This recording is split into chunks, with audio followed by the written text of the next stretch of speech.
What is microaggression? I think it's really important to kind of scope out the fact that harassment is quite a subjective feeling, right?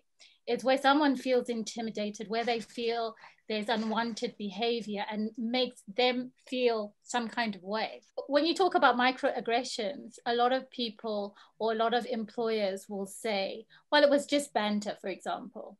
It was just banter, it was just play talk. It was, it didn't really matter.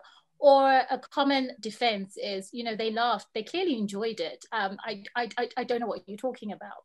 So those are the type of microaggressions that you find. Now, as an employment lawyer, I think one of the most difficult cases that we run are cases on discrimination, bullying, and harassment. And the reason why is because it's so factual. There's no objectivity when it comes to this, and it's so subjective. So you find by the time a lot of the clients come and they want to pursue a claim for bullying and harassment, usually it's so late.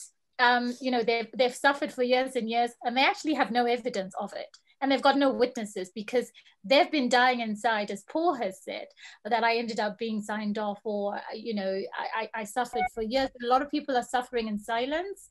And I think it's really today's discussion is really useful in hoping that we can walk away with some solutions on how to prevent it and identify bullying and harassment, because it's not always obvious. It can be physical, it can be verbal, it can be non-verbal.